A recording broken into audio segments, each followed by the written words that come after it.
Alors, oui. Bonjour. Le cadre général dans lequel cette journée Le cadre général, c'est la célébration de Octobre Rose, le mois du cancer du sein. C'est Octobre Rose avec toute la population sénégalaise, parce qu'Octobre Rose est célébré dans tout le monde. Tous les pays du monde le célèbrent. Ici, au niveau du Sénégal aussi, voilà. Nous sommes là en tant que ministre de la Famille et des Solidarités, en collaboration avec mon collègue ministre de la Santé qui va arriver incessamment et mon collègue ministre de l'intégration des Sénégalais de l'extérieur, M. Amadou Chérif Diouf. Et nous sommes là aujourd'hui pour marquer de notre empreinte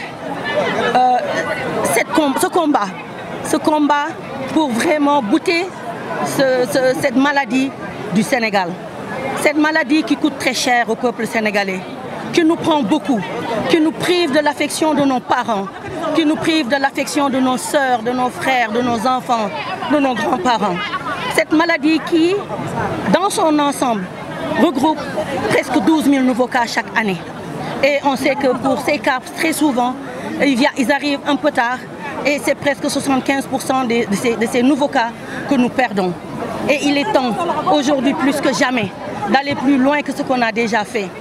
En tant que membre de la LISCA, parce que je suis dans la LISCA depuis 2014, je suis aussi venue soutenir des sœurs, des frères, pour permettre à la LISCA, qui est la Ligue sénégalaise contre le cancer, qui fédère les associations de lutte contre le cancer, d'atteindre ses objectifs, dont la mission première, c'est de réussir le dépistage précoce. Le dépistage précoce qui est le seul remède, qui est la seule clé, qui est le seul code pour vraiment faire reculer le taux de prévalence du cancer au Sénégal. Quand il est détecté très tôt, le cancer peut être guéri. Et dans la communication que je gérais, dans la sensibilisation que je faisais pendant des années avec la LISCA, on peut pousser les gens à aller vers ça. Et c'est pour ça qu'on est là aujourd'hui. Aujourd'hui, plus que jamais, je suis LISCA. Aujourd'hui, plus que jamais, je combattrai le cancer. Merci beaucoup.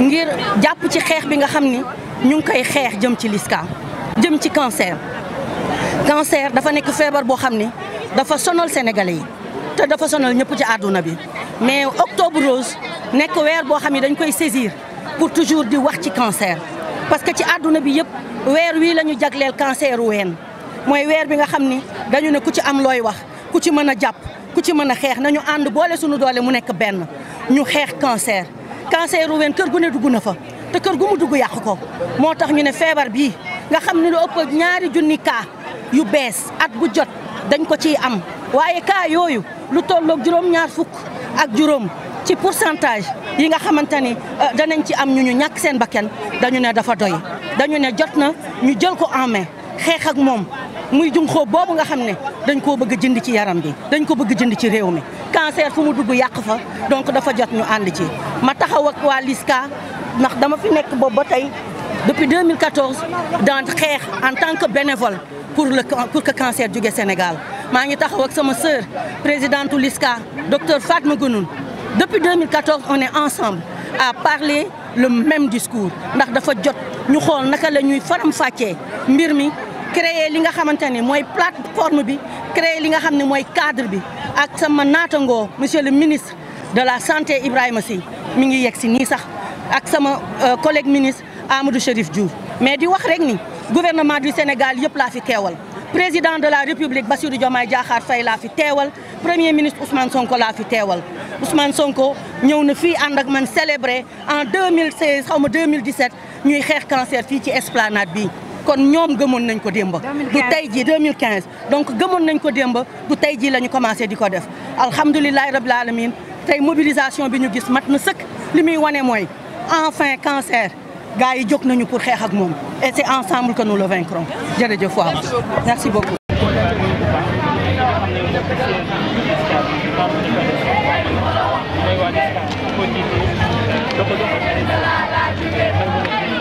Abra.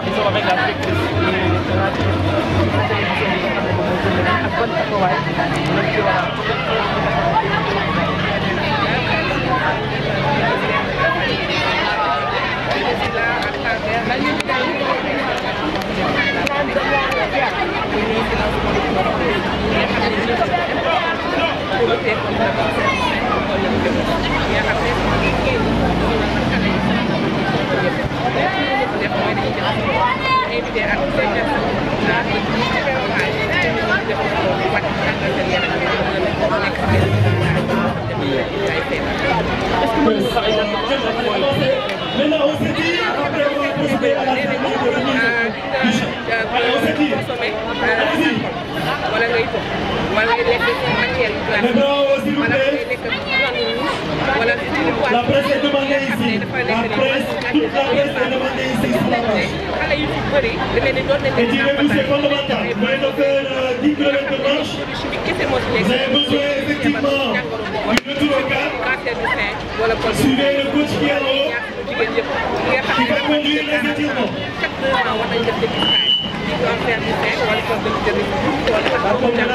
Au niveau de l'omplage composé, l'autre peut bâtir le coup.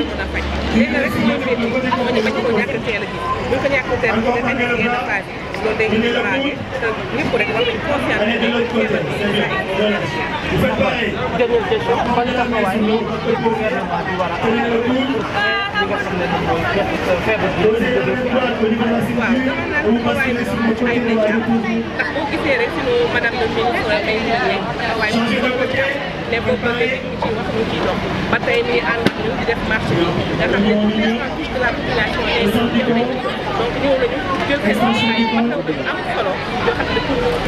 Écartez les jambes, les épaules vers l'avant, le buste droit, le regard fixé vers l'avant, et inspirez profondément et expirez en même temps. Orientez les bras au niveau du côté.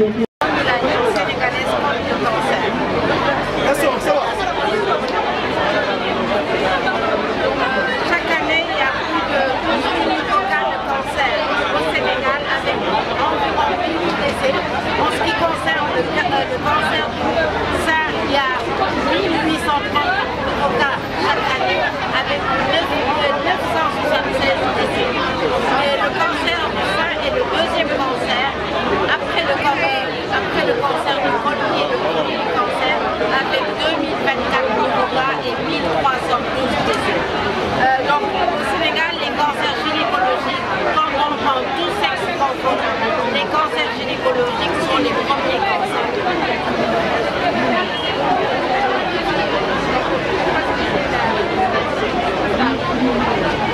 Le dépistage du cancer du sein passe par la mammographie.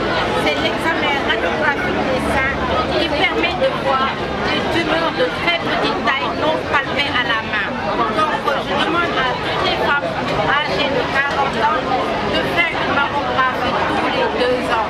Ça leur permet au moins de regarder les clichés, de voir s'il n'y a pas de petites tumeurs.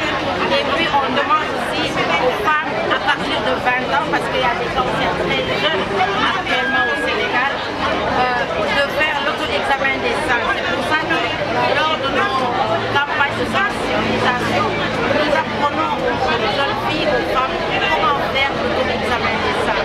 C'est un examen qui coûte 0 francs, qui font que la femme peut le réaliser, peut détecter des tumeurs de petite taille. Donc dès 20 ans, après les règles, chaque mois, les femmes doivent pouvoir faire cet examen des seins. Et à la ménopause, les femmes choisissent une journée pour faire cet examen des seins.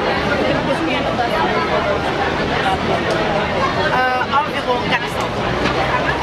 Parce que nous avions fait un téléthon en 2022 qui nous a permis d'avoir plus de 200 millions, mais nous avons dépensé plus de 220 millions pour prendre 830 malades. Tout ça, c'est avec l'aide des Sénégalais. Actuellement, nous sommes en fin de ressources et nous voulons faire un téléthon et nous demandons à tout un chacun d'accompagner, d'aider la LISCA à accompagner les malades du cancer. Il y a aussi du gouvernement pour accompagner la LISCA dans cette lutte contre le cancer. Il y a des promesses avec le nouveau régime, il y a des promesses qui sont initiées et nous sommes en discussion avec le ministère de la Santé qui s'est engagé à résoudre la problématique de la prise en charge du cancer au Sénégal. Actuellement, je peux rien vous dire, comme nous sommes en discussion. Quand tout sera résolu et bien édifié, je viendrai vers vous pour vous dire l'État s'est engagé à faire cela. Un terrain de 500 mètres carrés. Nous avons notre partenaire DP World qui va le mettre. Actuellement, on attend qu'on obtienne le bail pour entamer les travaux. Le terrain se trouve sur la bande de Yeumbeul-Malika. Là-bas, on va construire la maison de vie. Vous savez que les gens qui viennent des autres régions, ce n'est que Dakar et Touba où il y a un appareil de radiothérapie. Et pour faire la radiothérapie, les malades doivent venir tous les jours à l'hôpital. Ceux qui n'ont pas de famille d'accueil ou qui n'ont pas les moyens de louer une chambre sont obligés de dormir dans les couloirs de l'hôpital. Ça nous fait mal. Heureusement qu'on a ce terrain. On a un partenaire pour le construire, mais il faudrait d'autres moyens pour l'immobilier, d'autres moyens pour nourrir ces malades qui seront hébergés dans les Voilà, Octobre Rose, c'est du 1er au 31 octobre. Au niveau du siège ici, il y a des consultations tous les jours, du lundi au samedi. Et que nous avons de revoir 200 femmes par semaine. Et il y a les comptes de mammographie subventionnés qui sont distribués au niveau du siège. Donc je demande à toutes les femmes qui sont âgées de 40 ans et plus de venir chercher une mammographie. Le dépistage, c'est prendre le temps de son rien. Mais la plupart des femmes viennent en octobre parce qu'elles se disent que c'est vrai que c'est une promesse qu'on a tenue. Quand vous venez ici, on vous accompagne. Donc elles sentent qu'elles ont des maladies. Elles attendent octobre. Parce que l'année dernière, les 10 premiers jours, on n'a reçu que des malades. Et ça, vraiment, l'année dernière, il y a eu 589 cas d'humeur au sein que la LISCA a accompagné. Donc, il ne faut pas attendre de sortir de place. Il faut venir quand on se sent bien. C'est ça le début, c'est ça la prévention. Sénégal, dinañu am junni ak ñaari cas de cancer par an ak juróom-ñetti junni décès. Mais ci cancer bu ween bi nag dinañu am junni ak juróom-ñetti téeméer ak benn fukk ak juróom-ñett ci kaaru cancer te dinañu am juróom-ñeenti téeméer ak cas de décès. Loolu la ñu te cancer bu ween mooy cancer bi nga xam ne mooy deuxième cancer ci Sénégal. Cancer buntu bi ci jurukaay mooy cancer bu njëkk ak ñaari cas ak juróom-benn téeméer décès. Cancer jigéen ñi nag mooy cancer bu raw gàtt ci Sénégal. Ñaari cancer la ñooy cancer yu njëkk ci Sénégal te ñooy gën a faagaagal. ci nga xam ne ni dossier LISCA am na ñeenti téeméeri cas mooy malade yi nga xam ne seen dossier xoolaguñ ko parce que LISCA amagul moyen parce que engagé nañu ci 800 te malade yooyu dañ leen di topp ba ñu jeexal ak ñoom donc mais ñun dañu bëgg a def téléthon parce que téléthon bi mooy période bi nga xam ne dinañu dajale xaalis bu bari pour jàppale malade yi gën a bari donc malade yi ñuy négliger yenn saa yi dina am ay sénégalais yi nga xam ne ay bonne volonté la dañuy ñëw jàppale ñu donc maa ngi ñaan sénégalais foo nekk ci Sénégal mun nga xeebuñu ñaar dërëm xeebuñu ñaar nga jàppale LISCA pour ñu jàppale askan parce que noonu rek la ñu mën a jàppale maison de vie bi am nañu terrain daaw ci octobre rose bi lañu gouvernement bi may 500 hectares ci bande Yeumbeul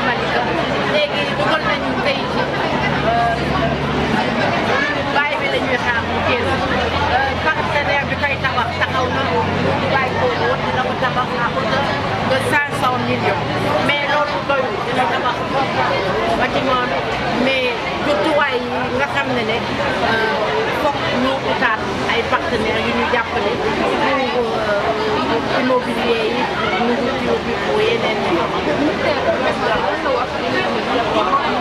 Voilà ñun d'accord dañuy waxtaan ak ministère bu bees bi le ministre de la santé bu bees bi ñu dem wax ak moom problème yi nga xam ne moo am ci Sénégal ci maladie yi maladie biir jànkuwanteel moom promettre nañu ne dina résoudre problème bi donc ñun ñu ngi xaar parce que wax nañ ko problème yëpp xam na ko.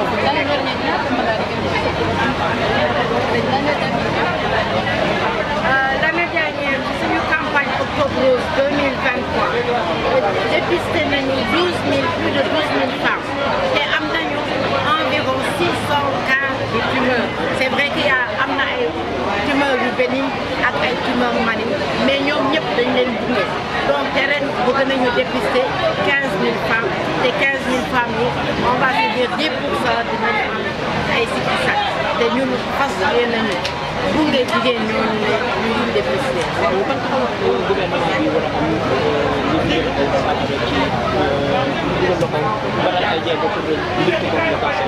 waaw foog naa ne ñun xam nga waxtaan nañu ci fu nga xam ne war nañ fa waxtaanee donc waxtaan nañu ba tënk docteur Ibrahima Sy jël na engagement donc ñun dañuy xaar promettre nañu maladie dañuy jànkuwanteel donc waxtaan nañu ak ñu ñu war a waxal yëpp ci régime bu bees donc jël nañu ay engagement dinañu xaar plaidoyer yi ñuy def nañ ko porté suñ ko porté muy pour saafara problème mu maladie cancer.